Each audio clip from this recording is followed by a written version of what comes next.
Lagers, Pilsners, India Pale Ales, double IPAs, Doppelbocks, Belgian Goldens. That's right, it's all here on another round of Brewsday Tuesday. Here's DreZ and Big Nate. We have our rejoins and stuff on a rotator. Those are not all here. I didn't know which one would play. None of those are here. I really should look into that. But every time I do it, it's now, and then I don't think about it because, we drink and then we move on. So, no, we're drinking Scotch because I just got back from a nice little jaunt in Scotland, my BB's homeland, if you will. So this round, we're going to be drinking some other Scotch, of course. I have from Tomatin, the Highland single malt Scotch whiskey, aged 12 years in bourbon and sherry casks. So I did not actually go to Tomatin, but I was in the town of Tomatin, which is where the Whiskey Castle is, which is where this came from. The Whiskey Castle is a very famous, popular spot that sells a huge variety of whiskey. In fact, I think their most expensive bottle in there was like £7,500, which translated, it's about a $9,000 bottle of Scotch or so. And they've been around since 1904. So we'll go in halvesies. You want to do that? We can do that. So I've not had this, but again, I didn't go to the distillery. However, I did go and finally do the tour of GlenDronach, which is what you are drinking over there. I've got the GlenDronach Highland single malt Scotch whiskey, cask strength, batch 12, non-chill filtered, natural color. It's richly sherried, matured in the finest Pedro Jimenez and Oloroso sherry casks, bottled at natural cask strength. And there's a little synopsis here. There you go. Hidden deep in the East Highland Hills, the GlenDronach Distillery has been quietly perfecting sherry wood maturation since 1826. Our founder, James Allardyce, built his distillery in the fertile landscape of the Forg Valley and named it GlenDronach, which means Valley of the Brambles in Scots Gaelic. Here he discovered the rich depths of sherry cask maturation, marrying Scottish spirit to Spanish cask. Little has changed over the centuries as our craftspeople use the same mash tun, wooden washbacks, and saxophone-shaped pot stills as their forefathers did. This expression is presented at natural cask strength, as was the custom before the turn of the 20th century. Add a drop or two of water to reveal a cornucopia of flavor, from layers of mocha to rich fruit cake and indulgent creme brulee. Such is the reward of our 12th batch of the GlenDronach cask strength, a richly sherried Highland single malt Scotch whiskey, matured in fine Pedro Jimenez and Oloroso sherry casks. Really should have had someone with a Scottish accent in here to read it. 58.2%. It's deep bronze. The nose is rich mocha and creamy cappuccino meld with orange and raisin-filled fruitcake, cherry liqueur, and sandalwood. So we're gonna take a ride here. It's funny you mentioned that because our tour guide, John, who showed us around and a wealth of knowledge of not only GlenDronach, but Scotch and everything, is from California. So not have the accent, but he was still a great tour guide. And so fun facts from GlenDronach. So first time Hank and I went to a distillery, it was my first trip way back in the day. He took me to GlenDronach and we went on Christmas Eve, actually. And we didn't do a tour or anything. We just went, did a little tasting, and I bought a bottle. But after that, and I couldn't remember, I must not have already been a member. I joined a Scotch Addict Facebook group, mainly because I inherited a very old bottle of Scotch from my grandfather. It was my grandfather's, my grandma had it and she was cleaning out her bar and house a few years ago. And so it came my way. So I posted it I joined a Facebook group to see who would maybe know anything about it, how old this bottle might be, whatever. And so I was on this group, and the main distillery that kept coming up was people who were loving GlenDronach. And I was like, oh, I was there. I just didn't even realize that this is like the one that is very, very popular among big Scotch fans. So, and it's one of the closer ones to Aberdeen, which is where we were at. Yeah, because it says something about pioneer and founder of the GlenDronach Distillery, Forg, Aberdeenshire, which I'm sure is. Mm-hmm. Well, just outside the city of Aberdeen or whatever. So now I'm looking up the other one that we went to. I want to send you were talking about pronouncing Glenfiddich. I want to hear your pronunciation of the fourth distillery we went to, because it'll be funny to hear. I'm just trying to see. So here's the city of Aberdeen. It was the closest one. I gotta find it. Oh man, should have done this before we open up the microphones. I'll have to wait till you're talking for a bit because I don't want to just be rambling while I'm trying to find it or whatever. It's well noted that my Scottish pronunciation is lacking. Yeah, well, it'll be interesting to hear, and I got to try and remember exactly how it's actually pronounced. But so Glendronach uses strictly sherry casks. So that's a very popular thing to use over there. It's mainly, like we read, like my Tomatin, usually bourbons, because bourbon casks can only be one and done. Yep. And so what are you going to do with all these casks? People get it and do it. But strictly sherry is what Glendronach uses. And they are, like you said, 1826. So they're knocking on the door. Most of them are around 200 years. The other one that I went to that I'm trying to find had been around longer than that. But a fun fact, they do have, and it was the start of our tour, they have a bottle of Glendronach in the, I guess, sort of tasting room. It's the oldest bottle, still in existence. And the story there was it's an 1887 bottle. All right. Something like that. Late 1800s bottle. By that point, it's like 60 years into their business. Yeah, or something like that. And basically what had happened was there were three fellas that each bought a bottle of that. And at that time, it was already old. This was in the early 1900s. It was already pretty old and like sought after, a good bottle. And they all went off to the First World War. And the thought was, when we all come back, then we'll open these bottles and we'll have it. Fortunately, only one of them came back, and he could never bring himself to open that bottle. So it just kept getting passed down in his family. And it finally got to the point where I think back in I want to say 70s, or maybe 80, maybe it was even more recent than that. But somebody from the family went to Glendronach and asked if they, we have this, 100-year-old bottle. Do you guys want it for display or whatever? So they gifted it to the distillery. Now, it has since sold and changed hands multiple times, but they put in the paperwork that it doesn't belong to the owner. It belongs to the distillery. So it will never be sold. It will never be opened.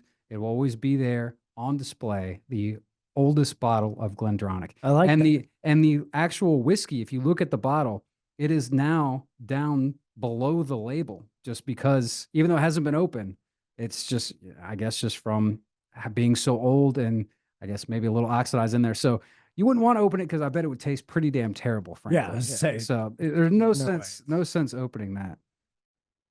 I mean, that's, I like tributes like that. There's got to be a lot of willpower in resisting the urge. Because I mean, I look at this. We've got these World's Fair cans here, and I know that you and Huck had a few of those on Brewsday Tuesday a while back, and it drives me nuts because I know one of them is at least semi-full, and I want to know what it tastes like. It can't be good, but it's like that resisting the urge to sniff the glue. I gotta know what it tastes like. Okay, so I found that distillery. I just sent it to you on Facebook, so I don't know where your messenger is, but hop on over or I here. could spell it to you and you can write it down or whatever. But how do you think that is pronounced? I would go Glengarioch.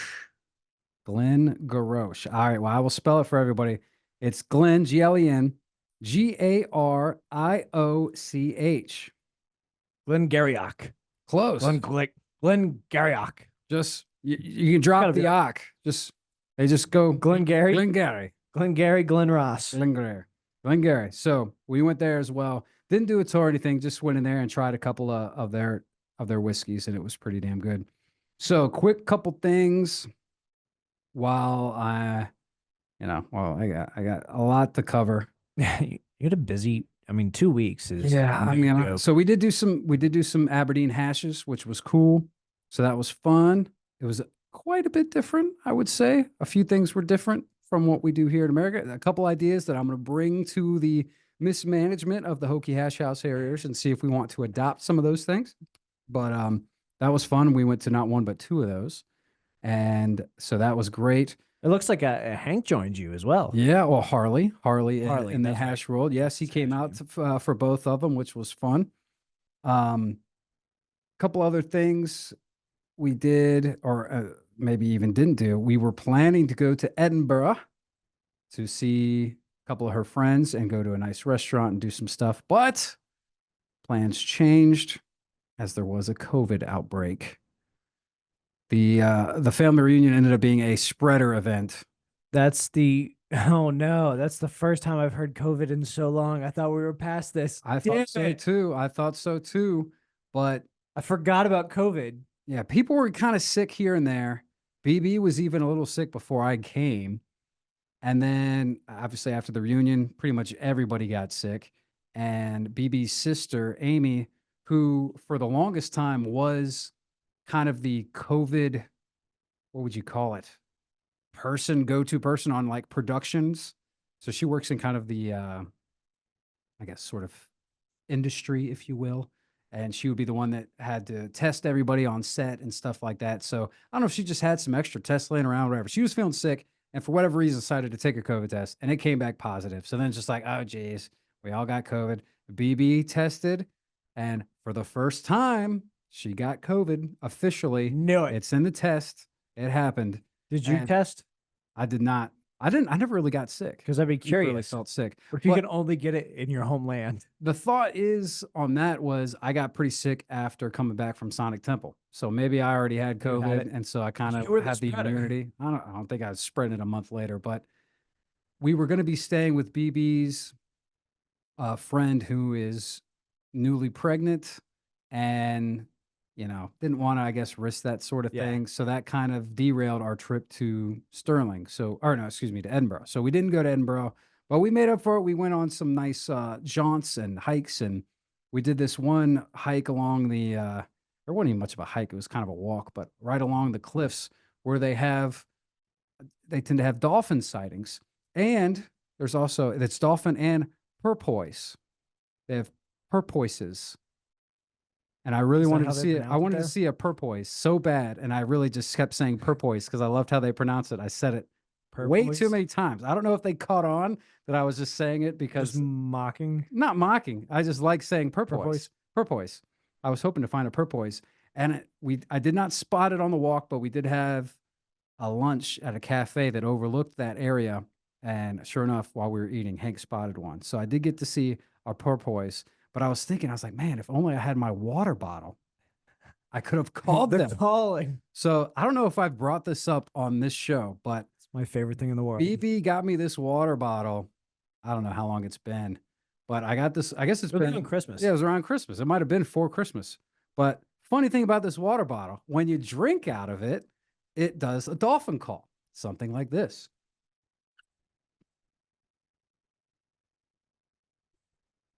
And so I really wish I had my water bottle because surely we would have seen more porpoise. Those are I did, intriguingly enough, when K-Dog and I were doing Brewsday Tuesdays, I did see that you left your water bottle. I was a little disappointed, but it's just my favorite thing in the world. When I hear that in the middle of the day, DreZ is drinking. She already bought me a new one, but I can't bring myself to stop using this perfect. one. It's such a charming thing. Yeah, so I had that. So we went on some park runs, multiple park runs, 3 different park runs. So we did a little bit of that. Didn't run into a scenario like you did in Bermuda where the bridge that they've been working on forever wasn't done. No, didn't have any issues like that, but there was construction, a lot of construction in Aberdeen and just all of Scotland where like we kept getting stopped, a lot of stopping and starting and stuff, but we played a good amount of pickleball, which is our big thing. I finally got to watch, I don't know, they're calling it paddle over there. I thought it was pronounced padel. Have you heard about this at all? It's kind of like a pickleball meets a racquetball meets a squash kind of a thing. So it's more paddleball sports. Yeah, it's more of like it's on I think it's a little bit bigger of a court than pickleball, but still maybe smaller than tennis.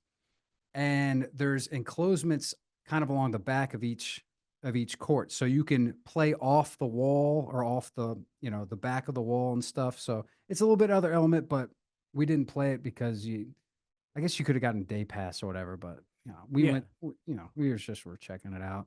We went to a couple quiz nights, which was fun. What else do we got? Just eight and eight. Nancy, the mother-in-law, just spoiled us rotten with food. She made me beef Wellington. Oh my gosh. Oh my gosh. It was a good time. And obviously there was more than just Scotland. We did end up going to Copenhagen and Denmark. Yes, of course, because that's where Nothing exciting there. No, of course, no, not at all. But we'll save that for another show because I do have some other beers to drink and stories to tell involved, and I'm sure I will have forgotten something that I wanted to mention, Scotland related, that we'll come back up to. So, what do you think of that? Did you add some water to that?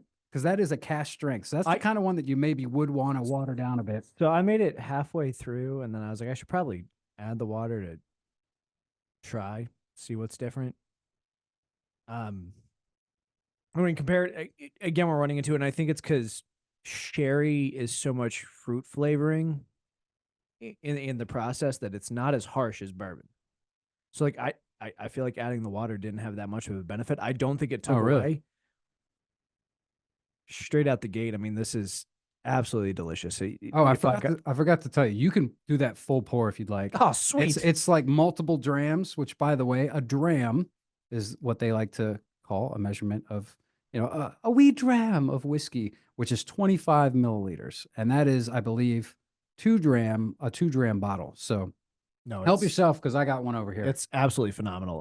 That I'm going to drink. So, I mean, it's, I've not, and I do feel like I'm spoiled. I know, obviously you're someone who takes drinking seriously. I know Kirsty does. A little too serious. And so I kind of knew when you brought in Scotch that it wasn't going to be a bad show, but I mean, this is another 5. This is phenomenal. I would drink this straight. Yeah. I don't even all day. I don't even wreck my life. I don't even know if I gave a rating on that last one. The last one was, I liked the Glenlivet better than the Glenfiddich. The Glenfiddich 12-year is not as good as the Tomatin 12-year, which is what I'm sipping on now, I would say. But I think, actually, I don't know. The Glenlivet was good. It was really good. The Glendronach I liked a lot. I feel like the Glenlivet, which was this one again? The Distiller's Reserve. This one I don't think needs water. That one, I think I like it with the water better. But we also, and I almost had enough to do a third round, because I do have a bottle of Glendronach 15-year that I brought back. It's been open. I mean, I brought it back a couple years ago, but that could have worked. But also hidden, and Nancy brought it out because I was there. She hides it from Hank because he'll just drink it all. But I got to try a bottle of, I think it was 12-year. What is it? I looked it up too, and it is. They have bottles of it at the Radford ABC store. Which, by the way, I didn't hit Kalila? anything on the lottery lately. Oh, of course not. Of course not. Kalila, I think, is what that one's pronounced. And that's his favorite. It's a go-to. And it's more, it might be more up your alley, because I think you like the more peaty ones, right? Yep. So Kalila, I can't quite recall. But that one was pretty damn good too. So drink a good amount of Scotch. Not a bad way to spend time. Trip in Scotland, no doubt about it. Drink a good amount of beer too. Did end up going to breweries, but only in Copenhagen. So that'll be a tale for another show. We'll touch on that next week. And yes, we will be getting back to drinking some beer. So we will do that and tell some more tales then. That's a wrap on Brewsday Tuesday. We got, oh no, it's not. I think Kyle's filling in tonight, right? Yes, I haven't laid eyes on him, but I'm pretty sure JT is out. So Kyle is in. He's scared we're going to bring him back in here. You don't. Oh yeah, how'd the shows go while I was gone? It was a lot of fun. I let Kyle curate it all, and he did a great job with selections. Yeah, well, I know you guys were doing. What'd you do? Cocktail, rum cocktails the first week. That was a lot of fun. And then it was stouts. But in his defense, the stout selection at the store he went to was lackluster. But he picked some solid stouts, and then one from Sri Lanka. That was not so solid. I mean, like 3.5, 3.25, I think was our final score, but he's finally on tap, so he's got that going for him. That actually reminds me, sticking with the Scotland thing, because we went to this place called Marshall's, which was just a big store that had a lot of, touristy gift shop kind of stuff, but it also had a restaurant that we went to, I think twice actually for breakfast because it was really good, well priced and everything.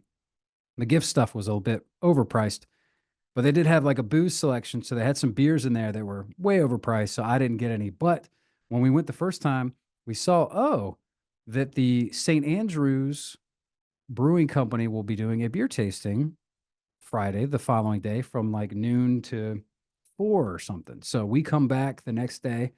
It was another Hank and DreZ outing in the afternoon to go and do a beer tasting. And we got there at like maybe 1:45, and there was nobody there. But then we saw a table and the dude was like late setting up. He was like, I called him to tell him that I had jury duty and I wasn't going to be in till later today. But yes, they have jury duty over there. But this dude was telling me all about St. Andrews Brewing Company, and their flagship, believe it or not, is the Yippee IPA, which is a reference to Yippee-ki-yay. Mother effer. Yeah. So kudos to them on that. But it is, I think I've said this on previous shows that when I go to Scotland, I've learned I stay away from the IPAs because they either don't use the hops that I'm used to. They just don't do it. You got to do a when in Rome sort of thing. Drink their style of beers. Now, that being said, they had it. They had a Scotch ale. They had a kale ale as well.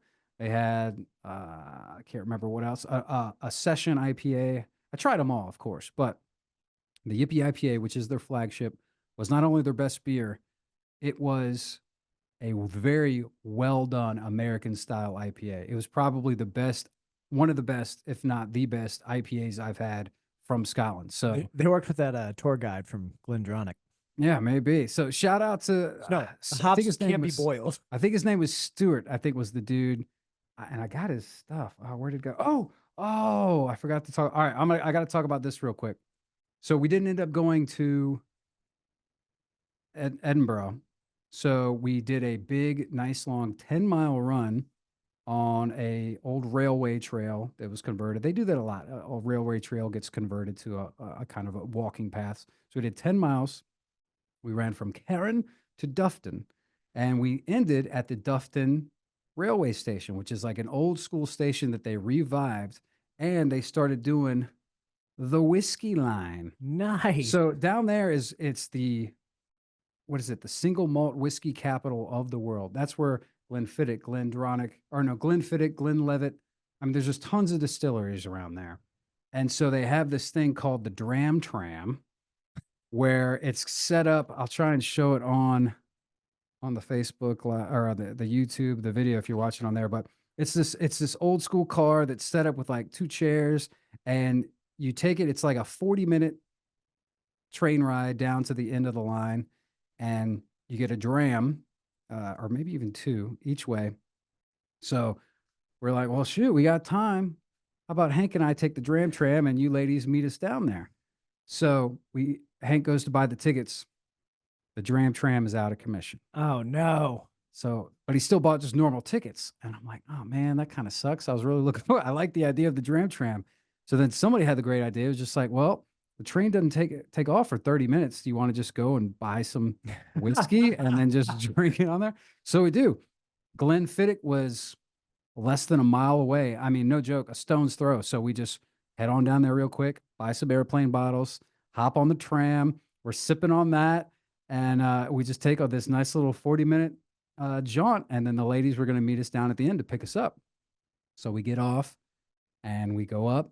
And we're waiting. It's been like 6 minutes. They know what time our train arrives.